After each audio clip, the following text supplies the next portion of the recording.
Chers abonnés, bonjour. Ben, encore une fois de plus, donc c'est pour mettre à votre disposition cet exemple aussi donc d'une ferme voilà, que nous suivons depuis près de 8 mois.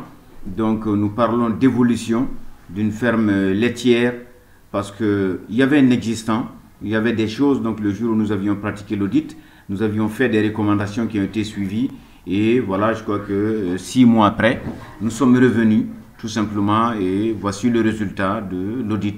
Les animaux d'abord qui étaient déjà sélectionnés sont en pleine forme, donc certaines têtes qui n'étaient pas rentables ont été déstockées tout simplement parce qu'il faut tenir compte de la rentabilité dans ce genre de système. 95% de vos animaux doivent être productifs. Ici vous avez des vaches métisses demi-sang et 3/4 qui sont Montbéliard pour les robes rouges que vous voyez sur le film et également des demi-sang et 3/4 quelquefois Holstein qui sont de robes noires. Donc c'est la race Montbéliard qui est dominante dans cette ferme là. Les animaux produisent, donc ce sont des métis qui donnent entre 20 et 25 litres de lait par jour lorsque les conditions non seulement d'habitat, d'alimentation, de santé sont réunies, et aussi il faut une bonne conduite d'élevage qui signifie qu'il ne suffit pas que la quantité, il y a la manière de pouvoir mettre cette quantité d'alimentation à la disposition des animaux pour les faire produire. Une machine a beau avoir la capacité, quand le carburant voilà, n'est pas adapté, la machine ne bougera pas. C'est pareil, l'élevage est un ensemble qui en tout cas fonctionne sur la base des 6 bons paramètres. D'abord un éleveur qui se fixe des objectifs, qui met toutes les chances de son côté pour avoir des résultats. Deuxièmement, qui se confie à un spécialiste, un docteur vétérinaire, qui maîtrise l'aspect santé, l'aspect nutrition, l'aspect habitat et qui également, en tout cas, va marcher sur des objectifs. Nous nous battons pour que l'éleveur gagne de l'argent, pour que nous ne soyons pas une charge. Voici la conduite d'un docteur vétérinaire, tout simplement. Et vous pouvez ne pas forcément passer par ce canal-là. Vous allez continuer à travailler avec d'autres personnes qui vont essayer de vous mettre en tout cas sur la voie en fonction de ce qu'elles connaissent tout simplement. Et nous, par habitude, ce que nous avions vu ici dans ce pays, l'élevage marche très bien à condition que vous vous confiez tout simplement à quelqu'un qui s'y connaît.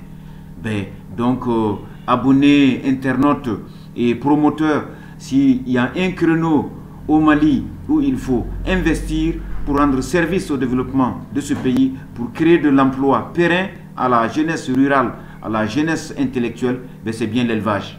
Donc tout le monde a quelque chose à faire. Les ingénieurs de BTP pour la construction, les zootechniciens pour tout ce qui est sélection, nutrition des animaux, le docteur vétérinaire pour tout ce qui touche la santé animale, aussi une partie de la sélection. Vous avez les inséminateurs pour pouvoir améliorer tout ce dispositif-là. Ensuite, tous ceux qui vendent l'aliment, tous ceux qui sont nutritionnistes, tous ceux qui sont en tout cas dans la formulation d'aliments également ont une contribution à faire. Enfin, on produit du lait, on produit de la viande. Le Mali a un marché de près de 50 milliards pour les produits laitiers et puis pour en tout cas tout ce qui est produit carné, tout ce qui est viande, sardines, conserves, tout ce que vous voulez, c'est un marché de plus de 150 milliards. Donc pour vous dire que vraiment, si vous voulez aider au développement de ce pays qui n'a que cela comme base en fait économique, c'est ce que la nature nous a donné. C'est pour ça que tous les économistes sont d'accord que l'avantage comparatif incontestable de notre économie, c'est bien son élevage. Pas l'agriculture, c'est l'élevage dont je parle. Et vous aviez près de 11 espèces ici que nous pouvions élever, développer ces filières-là, développer les bovins, développer les ovins, développer les caprins, développer les équins, développer les asins, développer également en tout cas tout ce qui est volaille, pintade, poule, poulet de chair et également les oies, donc les canards. Toutes ces espèces sont des filières que nous pouvions développer à part, créer de l'emploi et puis tout simplement satisfaire les besoins de 20-25 millions de Maliens. Quand vous regardez tout ce que nous produisions ici, nous ne pouvons pas, nous sommes très loin des normes de la FAO par rapport à la consommation de viande, par rapport à la consommation de lait. Donc, chers abonnés, chers amis, chers opérateurs, n'hésitez pas, il n'y a pas plus de risque à investir dans l'élevage que dans n'importe quelle autre activité économique en République du Mali.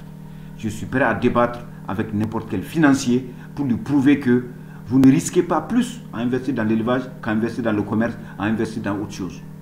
C'est certain. Tout simplement, c'est une question de choix, c'est une question d'orientation. Si vous avez peur, n'ayez pas peur, tout simplement. Ici, il y a des fermes qui vont vous produire 20 000 litres de lait, 50 000 litres de lait avec 25-26 vaches. En tout cas, vous comprenez tout de suite que c'est des recettes qui vont en 20-25 millions par an. Donc, rares sont les petites boutiques, les petites entreprises qui sont capables de vous faire ces chiffres d'affaires-là.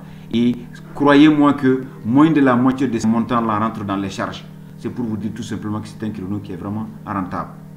Donc, voilà, je continue encore toujours à vous montrer l'existant. C'est des choses qui existent. Si vous voulez un jour venir investir dans ce domaine, donc nous allons vous mettre en rapport avec ces promoteurs courageux qui depuis une dizaine, une vingtaine d'années pour certains ont investi. Et nous nous battons pour qu'ils rentabilisent ces lourds investissements qui sont là.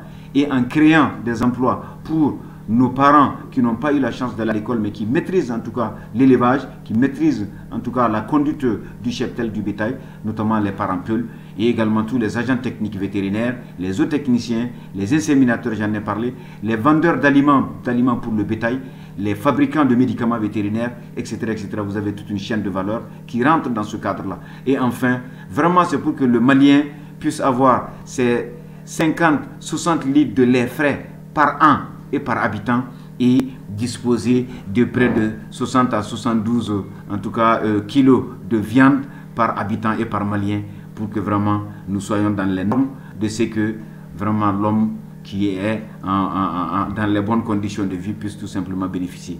Ailleurs, c'est comme ça qu'on fait les calculs. Ben, nous nous battons également pour le faire, pour qu'un jour on établisse une vraie politique de développement basée sur ce genre de choses. Et il n'y a pas de raison qu'on ne puisse pas un jour exporter, en tout cas, notre lait. Nous exportons le bétail sur pied. C'est dommage. Nous aurions dû exporter tout simplement de la viande basée sur de la découpe, sur les 29 morceaux de la carcasse pour pouvoir tout simplement satisfaire les besoins des consommateurs. Voilà, chers abonnés, encore une fois de plus. Donc, c'est pour vous faire plaisir, pour vous montrer ce qui existe, pour vous dire tout simplement, si vous voulez dupliquer, ben, vous pouvez tout simplement le faire.